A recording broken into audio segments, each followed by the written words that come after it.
விசுவாசத்திலே நாம் வாழ வேண்டும் என்றால், விசுவாசத்திலே காரியங்களை சாதிக்க வேண்டும் என்றால், சூழ்நிலையில் மாற்ற வேண்டும் என்றால், இன்றைக்கு நம்முடைய வாழ்க்கை எப்படி இருக்குதோ அதை மாற்றி வித்தியாசமான ஒரு உலகத்தை, வித்தியாசமான ஒரு வாழ்க்கையை நமக்காக ஏற்படுத்த வேண்டும் என்றால் 3 காரியங்களை புரிந்து கொள்ளும். 1, விசுவாசம் என்றால் என்ன?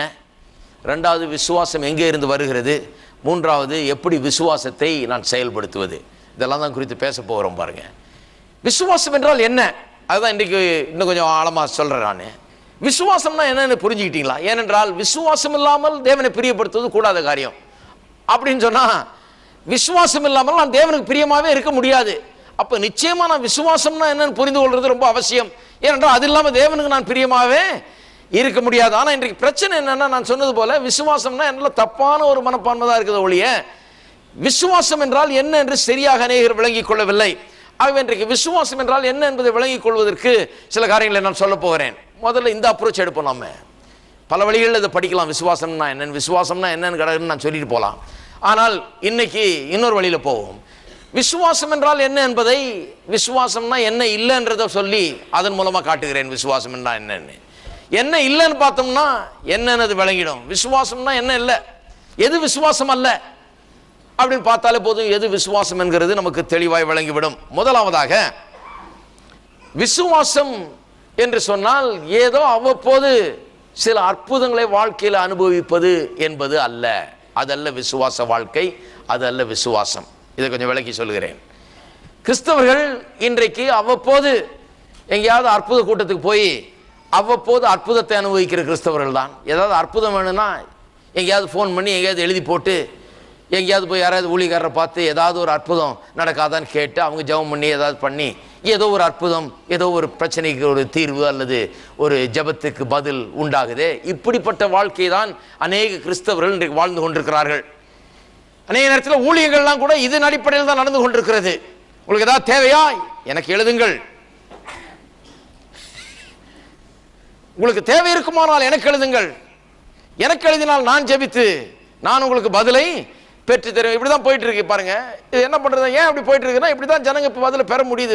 வேற வழி இல்லை அவங்களுக்கு. ஏன்னா அவங்களுக்கு அவ்வளவுதான் தெரியும். அவர்களுக்கு என்னன்னா, நமக்கு வேணுன்ற நேரத்தில், அற்புதம் வேணுன்ற நேரத்தில், ஜெபத்துக்கு பதில் வேணுன்ற நேரத்தில் இந்த சகோதரர்கிட்ட போகலாம், இந்த சகோதரிகிட்ட போகலாம், அவர்கிட்ட போகலாம், இவர்கிட்ட போகலாம். அவர் ஜெபம் பண்ணா இது நடக்கும், இவர் ஜெபம் பண்ணா இது நடக்கும், இந்த அம்மா ஜெபம் பண்ணா அப்படி நடக்குதாமே, அந்த அம்மா ரொம்ப நல்லா சொல்றாங்களாமே, இந்த அம்மா ரொம்ப நல்லா பண்றாங்களாமே. இதே தான் வேலை கிறிஸ்தவர்களுக்கு.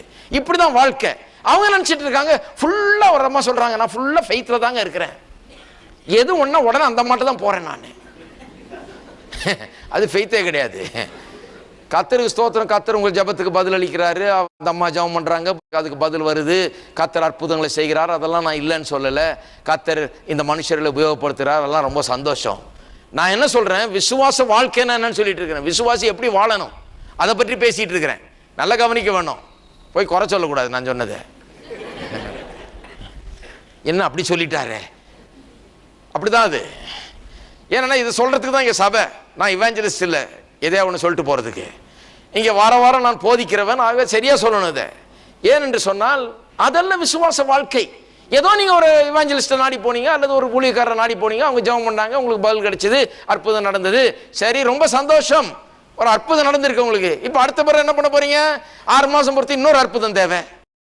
அதான் ஒருத்தர் சொன்னாரு, முதல் மகளுக்கு கல்யாணம் வச்சேன், கல்யாணம் பண்ண பார்த்தோம், அது ஊழியக்கார்ட்ட போனோம், அந்த அவர் தான் ஏன் ஜெபம் பண்ணாரு, அவர் ஜெபம் பண்ணி அவர் சொல்லி அவர் எல்லாம் பார்த்து அவர் தரிசனம் கண்டு அவர் எல்லாம் பண்ணி எல்லாம் எனக்கு சொல்லி அப்படிதான் ஆச்சு. 2வது பொண்ணுக்கும் நேரம் அவர்கிட்ட தான் போகணும். முதல்ல இன்னும் 4 பொண்ணு இருந்தாலும் நேரம் அவர்கிட்ட தான் போகணும். இப்படிதான் இருக்காங்க பாருங்க, அந்த அளவுல தான் இருக்காங்க. நான் என்ன சொல்லுகிறேன், அது விசுவாசம் அல்ல. ஏதோ பிரச்சனை நேரத்தில் போய் அவங்கள்ட்ட ஜெபம் பண்ணிட்டு ஒரு விடுதலை பெற்றுக் கொள்ளுகிறது என்கிறது விசுவாச வாழ்க்கை அல்ல. ஏனென்று சொன்னால் விசுவாசத்தில் வாழ்வது என்பது தொடர்ந்தேர்ச்சியாக ஏதோ அவ்வப்போது பிரச்சனை ஏற்படும் போதல்ல, தொடர்ந்தேர்ச்சியாக விசுவாசத்திலேயே வாழ்வது. விசுவாசத்தை எப்படி பயிற்சி வைப்பது என்பதை நாம் கற்றுக்கொள்வது. அப்பப்போ ஏதோ தேவை என்பது பேனிக் பட்டன் அழுத்துறது இல்லை. விசுவாசம்னா ஐயோ ஆண்டவரே ஒரு அற்புதம், ஐயா ஜெபம் பண்ணுங்க ஐயா, நீங்க ஒரு லெட்டர், அப்புறம் ஐயா ஜெபம் பண்ணுங்க, அங்க கடல் கடந்து இன்னொரு லெட்டர், எல்லா லெட்டரும் எழுதி போட்டு எல்லாரும் ஜெபம் பண்ணா ஏதாவது ஆகும். ஒருத்தர் சொல்றாரு, எல்லாருக்கும் எழுதி போட்டிருக்கேன், எல்லாரும் ஜெபம் பண்ணியாவது ஏதாவது ஆகும், மெஜாரிட்டி கேட்டால் கர்த்தர் ஏதாவது கொடுப்பாருன்னு. ஏதோ அந்த அளவில் தான் ஓடிட்டு இருக்கு நிறைய பேருக்கு வாழ்க்கை. இன்னும் விசுவாச வாழ்க்கைக்குள்ளே வரல அவங்க. விசுவாச வாழ்க்கைன்னா என்ன, எப்படி விசுவாசத்திலே வாழ்வது என்பதை கற்றுக்கொள்வது. நான் சொன்னேன் இல்லையா, நம்புவது, பிறகு வார்த்தையை வாயில் வைப்பது, பிறகு உறுதியும் நிச்சயத்தையும் உள்ளத்தில் பெறுவது, அப்புறம் அதன்படி நடந்து கொள்வது. இது ஒரு வாழ்க்கை முறை பாருங்க. It's a life style. அப்போ விசுவாச வாழ்க்கை என்கிறது ஏதோ எப்போ ஒரு தேவை இருக்கும்போது போய் என்னமோன்னு அலறி அடித்து ஓடி போய் என்னத்தையோ பெற்றுக்கொண்டு வர்றதில்ல. விசுவாச வாழ்க்கைனா வாழ்க்கை இப்படி தான் இருக்க வேணும்னு செட் பண்ணி மைண்டில் அந்த செட் பண்ண அந்த லக்குக்கு நேராக என்னுடைய வாழ்க்கையை திருப்பி அன்றாடம் அந்த திசையில நான் பேசி, அதை குறித்து நான் பேசி, அதை விசுவாசித்து, அதை உறுதியாய் நிச்சயமாய் நம்பி அதற்கேற்ற செயல்பாடுகளை உடையவனாய் இருந்து அதை அடையத்தக்கவனாய் நான் மாற வேண்டும். அதுதான் விசுவாச வாழ்க்கை. அப்ப விசுவாசத்துக்கும் இந்த அற்புதங்களுக்கும் பெரிய வித்தியாசம் இருக்கிறது. ரெண்டாவது, விசுவாசம் என்றால் நம்பிக்கை அல்ல, நம்பப்படுகிறவர்களின் உறுதின்னு சொல்லியிருக்கு. நம்பப்படுகிறவர்களின் உறுதின்னு சொன்னால் ஹோப். ஹோப்னு சொன்னால் நம்பிக்கை. சிலருக்கு நம்பிக்கைக்கும் விசுவாசத்துக்கும் உள்ள வித்தியாசம் தெரியல. ஆனால் இது வித்தியாசமானது என்பதை புரிந்து கொள்ள வேணும். எபிரேயர் 11:1 சொல்லப்பட்டிருக்கிறது, விசுவாசமானது நம்பப்படுகிறவர்களின் உறுதி. Faith is the substance of things hope for. அப்போ ஃபெய்த்தும் ஹோப்பும் ரெண்டும் எபிரேயர் 11:1 சொல்லப்பட்டிருக்கிறது. ஃபெய்த்தும் ஹோப்பும் ரெண்டும் ஒன்றா சொல்லப்பட்டிருக்கிறதுனால இங்கே எபிரேயர் 11:1 நிச்சயமாக அது வித்தியாசமானதாக இருக்க வேண்டும். ஏனென்று சொன்னால் விசுவாசம் ஒன்று, நம்பிக்கை இன்னொன்று. அதனால தான் ரெண்டுத்தையும் இங்கே மென்ஷன் பண்ணியிருக்குது. அது மட்டும் இல்லாமல் திருப்பினீர்கள் என்றால் 1 கொரிந்தியர் 13ஆம் அதிகாரத்துக்கு திருப்போம். 13:13 இப்பொழுது விசுவாசம், நம்பிக்கை, அன்பு இம்மூன்றும் நிலைத்திருக்கிறது, இவைகளில் அன்பே பெரியது. சரி, விசுவாசம், நம்பிக்கை, அன்பு 3 காரியத்தை சொல்லி இருக்குது. ஏன் வாசித்தேன்னு சொன்னால், விசுவாசம்னா ஒன்று, அன்புனா இன்னொன்று, நம்பிக்கைனா வேறொன்று. அதனால தான் 3 வித்தியாசமாக அங்கே சொல்லப்பட்டிருக்கிறது.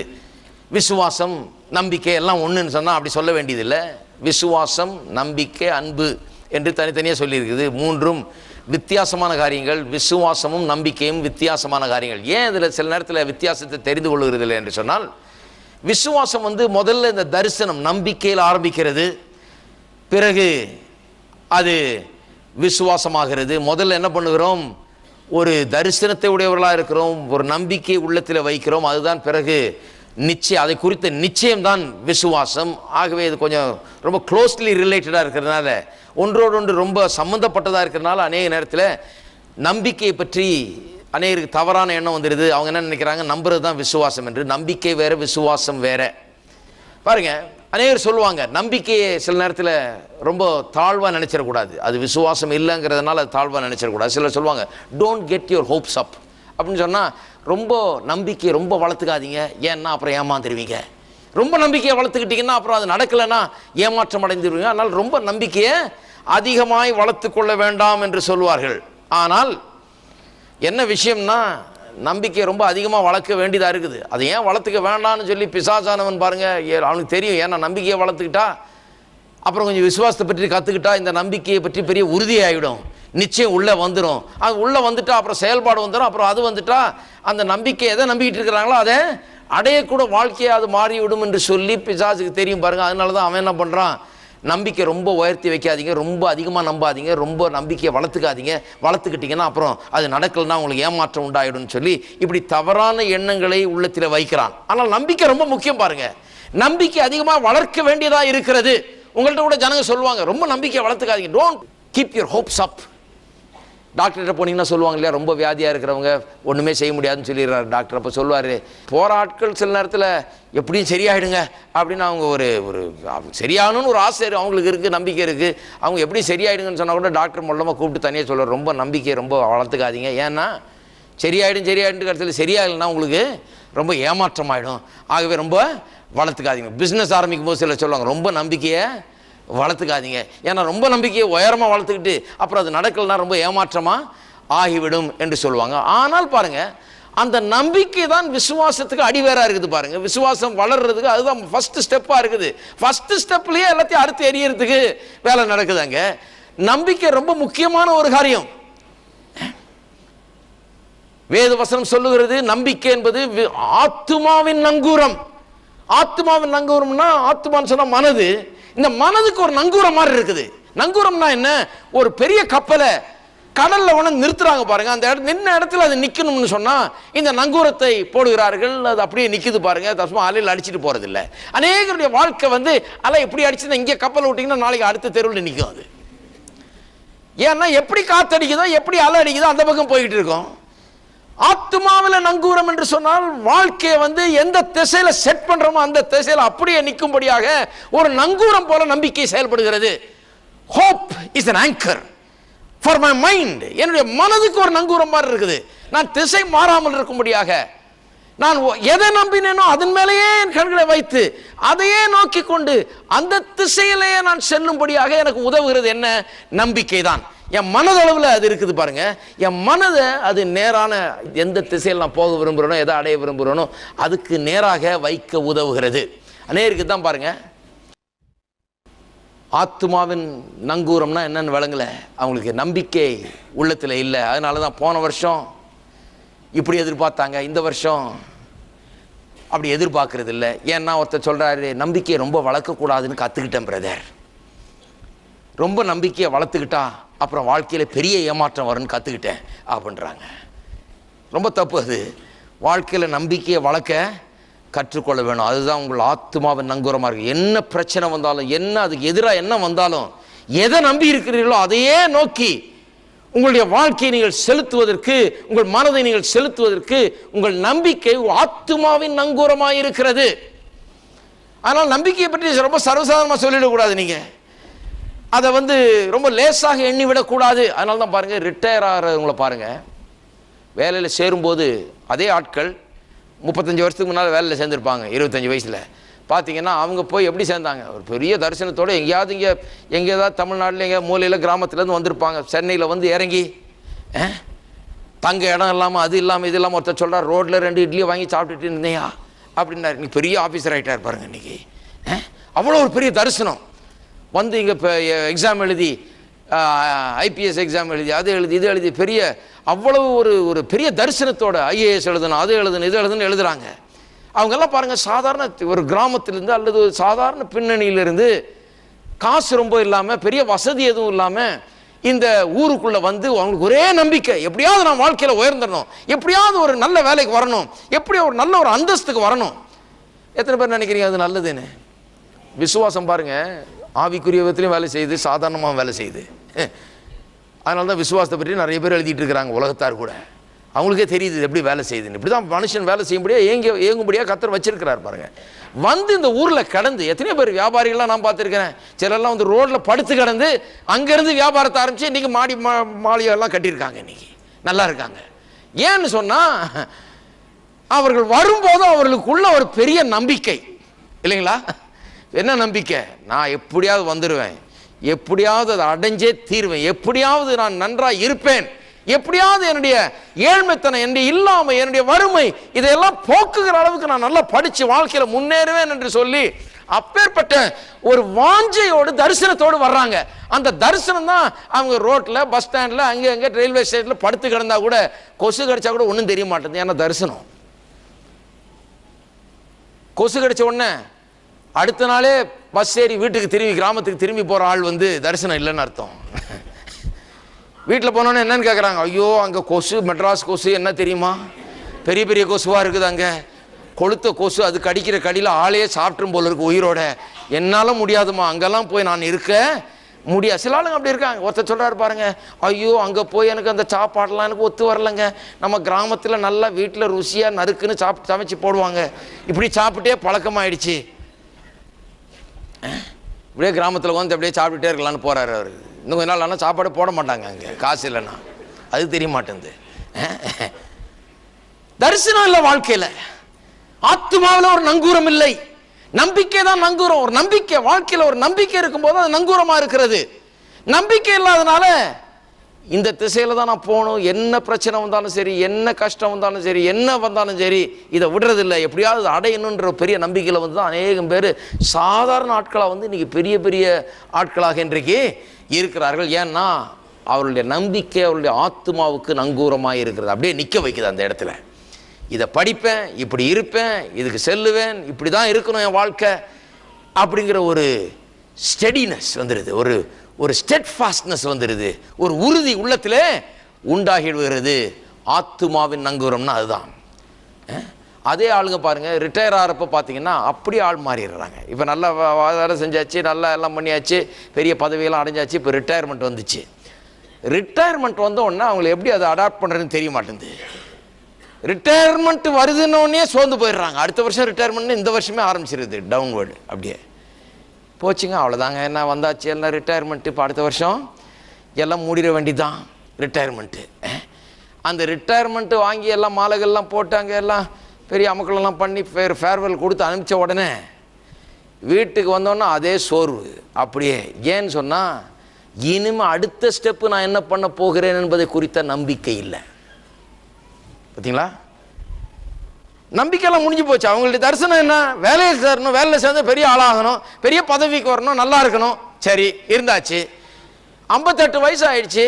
இப்போ 58 வயசு ஒரு வயசே இல்லை. வாலிபர்கள் 58 வயசில். இன்னைக்கு 58 வயசு வாலிபர்கள் எத்தனை பேர் இருக்கீங்க? 58 வயசுலாம் ஒரு வயசே இல்லை. 70, 80 வாலிபர்கள் இருக்காங்க இப்ப. அப்ப 58 வயசுல அவங்க என்ன ஆயிடுறாங்க, திடீர்னு அவங்களுடைய இதை மாறிடுது. பாருங்க என்ன ஆயிடுது, ஹோப் இல்லாதனால. வேலையில முடிஞ்செல்லாம் வந்து பென்ஷன் வாங்கிட்ட பிறகு நான் அடுத்தது என்ன செய்ய போறேன்றதை பற்றி ஒரு பெரிய தரிசனம் இல்லை. தரிசனம் இல்லாதனால வாழ்க்கையில காத்து இறக்கி விட்டா மாதிரி ஆயிடுது. அப்படியே இருந்து சில நேரத்தில் என்ன பெரிய பெரிய துக்ககரமான காரியம் பாருங்க, 1-2 வருஷத்துல ஆளே போய் சேர்ந்துடுறாங்க. ஏன்னு சொன்னா நம்பிக்கை இல்லை. இனிமே என்னத்துக்கு நான் வாழ்ந்து என்ன பண்ண போறேன், எல்லாம் வாழ்ந்து எல்லாம் ரிட்டையர் ஆகி போச்சு, எல்லாம் முடிஞ்சு போச்சாக்கும், இப்படி பேசவே ஆரம்பிச்சிடுறாங்க.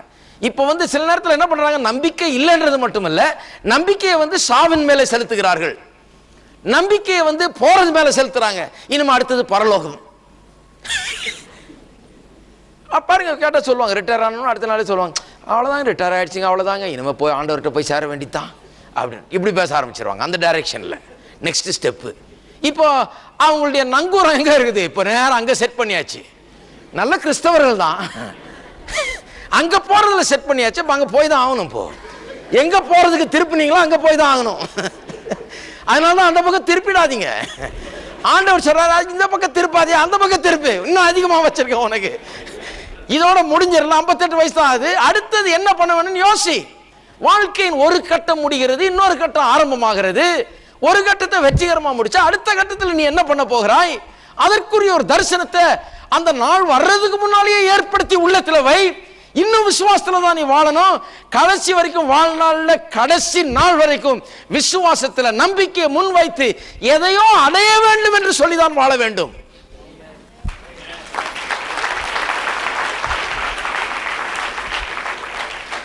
இங்க இருக்கிற யாரும் அப்படி ரிட்டையர் ஆகக்கூடாது.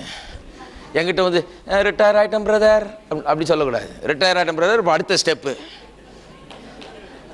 அடுத்த வாழ்க்கை ஆரம்பிக்குது. ஒரு வாழ்க்கை முடிஞ்சது, இன்னொரு வாழ்க்கை ஆரம்பிக்குது. இப்போ இன்னும் ஸ்ட்ராங்காக ஆரம்பிக்கலாம். இப்போ பென்ஷன் வருது, கிராஜுவிட்டி ப்ராவிடென்ட் ஃபண்ட்லாம் வாங்கியிருக்கிறீங்க, எல்லாம் லட்சமாக வாங்கி கரெக்டாக பேங்க்கில் போட்டிருக்கிறீங்க.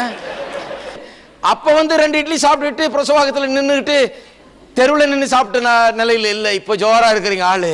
இப்போ இன்னும் ஹையா காரியங்களை செட் பண்ண வேண்டும், மனதை செட் பண்ண வேண்டும், கண்களை இன்னும் ஏறெடுத்து பார்க்க வேண்டும், இன்னும் உயரமான நோக்கங்களை உடையவர்களாக இருக்க வேணும், இன்னும் உள்ளத்தில் தைரியம் அதிகமாக இருக்க வேணும், கான்ஃபிடன்ஸ் அதிகமாக இருக்கணும்.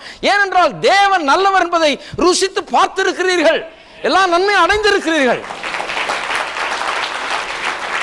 58 வயசாகிறதுக்குள்ள விசுவாசத்தை இன்னும் நல்லா கத்துக்கிட்டு 58 வயசாகும் போது இன்னும் ஃபுல் ஸ்பீட்ல போறதுக்கு விசுவாசம் வர வேணாங்க. இருக்கீங்களா? அடுத்த ஸ்டெப் என்ன? அப்போ அடுத்த ஸ்டெப்புக்கு நம்ம நம்பிக்கையை வைக்கும்போது அது நங்கூரம் மாதிரி ஆயிடுது. அடுத்த ஸ்டெப்பை நோக்கி பார்க்கலாம்.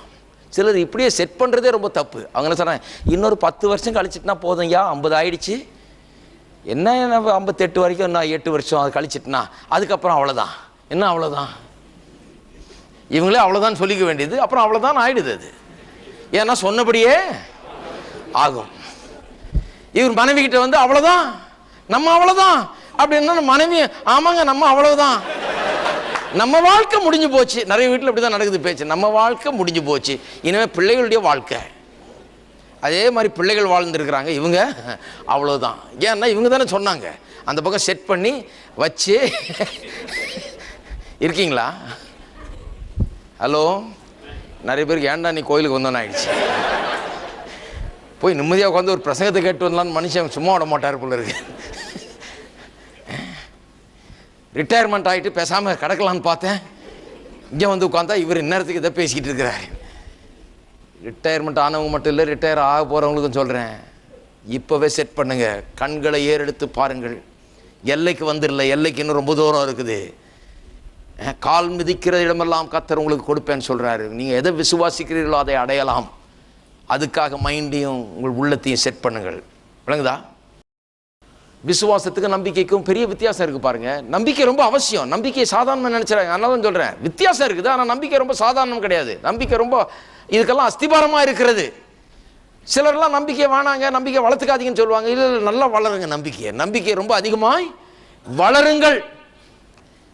அநேகம் பேருக்கு விசுவாசத்துக்கு நம்பிக்கைக்கு வித்தியாசம் தெரியல. ஏன்னா பாருங்க, விசுவாசம் என்கிறது இது என்னுடையது, இன்றைக்கு எனக்கு இது சொந்தமானது என்கிற ஒரு டைட்டில் டீடு மாதிரி. அது இன்னும் பார்க்கல. அதை பார்க்கலனா கூட அது என்னது. எங்கள் தாத்தா எனக்கு எங்கேயோ இந்த நாட்டில் ஏதோ ஒரு மூலையில் எனக்கு 2 ஏக்கர் எழுதி வச்சுட்டு போயிருக்கலாம். அந்த பத்திரம் என் கையில் இருந்துச்சுன்னா போதும். நான் என்ன சொல்லுவேன், எனக்கு இது சொந்தம். நான் பார்க்கல, ஆனால் எனக்கு இது சொந்தம். இனிமே தான் போய் பார்க்க போகிறேன். ஒருவேளை பார்ப்பேன், பார்க்க மாட்டேன். ஆனால் எனக்கு இது சொந்தம். இல்லையா? சொந்தம் பாராட்டுவீங்களா இல்லையா? அதுதான் விசுவாசம். எனக்கு ஒரு நாள் சொந்தமாக நினைக்கிறேன் இல்லை, டைட்டில் டீட் இருக்கிறதுனால எனக்கு தான் சொந்தம். என் பேரில் எழுதியிருக்கு, ஆகவே எனக்கு அது சொந்தம். நான் அதை அனுபவிச்சு கொண்டிருக்கேன்னா இல்லை, இருந்தால் கூட எனக்கு அது சொந்தம். இருக்கீங்களா? அப்போ நான் சொல்லுகிறேன், சுகம் எனக்கு சொந்தம். இல்லைங்க, இன்னும் சுகமாகலைங்க, அப்போ கூட சுகம் உங்களுக்கு சொந்தம். இருக்கீங்களா? டைட்டில் டீட் இருக்கு, சுகத்துக்கான டைட்டில் டீட் இருக்குது. அவர் உங்கள் அக்கிரமங்களை எல்லாம் மன்னித்து உங்கள் நோய்களை எல்லாம் குணமாக்குகிறவர், அப்பத்தை தண்ணீர் ஆசீர்வதித்து வியாதியை விலக்குகிறவர், அவருடைய தழும்புகளால் நான் குணமானேன் என்று எழுதியிருக்கிறேன். அப்ப குணமானேன் டைட்டில் டீட் சொல்லும் போது அப்ப நான் குணமானேன். விசுவாசம் இது இன்றைக்கு என்னுடையது அப்படின்னு சொல்றது. நம்பிக்கைன்றது நாளைக்கு எனக்கு அது கிடைக்கும்னு சொல்லுகிறது. இதுதான் பெரிய வித்தியாசம் பாருங்க. அப்ப நம்பிக்கை வரும்போது நான் என்ன சொல்றேன், ஏதோ ஒரு நாள் இதை அடைவேன் அப்படின்னு சொல்றேன். அதே நம்பிக்கை எதை நம்பிக்கொண்டிருக்கிறனோ அதை பற்றி உறுதி நிச்சயம் வந்துட்ட பிறகு பேச்சை மாறிடுது, விசுவாசம் வந்துருச்சு. அப்போ நான் சொல்கிறேன், அடைவேன்ற பேச்சு போய் அது என்னுடையது, செழிப்பு என்னுடையது, சுகம் என்னுடையது, நல்வாழ்வு என்னுடையது, சமாதானம் என்னுடையது, என்னுடைய குடும்ப ஆசீர்வாதம் என்னுடையது, வெற்றி என்னுடையது, ஜெயம் என்னுடையது, அப்படி பேச ஆரம்பிச்சிடுறேன். இது என்னுடையது, எனக்கு சொந்தமானது. எனக்கு சொந்தம் ஆகும்னு சொல்லலை பாருங்க. சுகத்தை பற்றி சிலர் சொல்லுவாங்க, நம்பிக்கைக்கும் விசுவாசத்துக்கும் வித்தியாசம் தெரியாதவங்க இப்படி சொல்லுவாங்க, நான் ஃபுல்லாக ஃபெய்த்தில் தாங்க இருக்கிறேன், என்னைக்காவது ஒரு நாள் கர்த்தர் நிச்சயமாக சுகமாக்குவார். நீங்கள் ஃபெய்த்தில் இல்லை.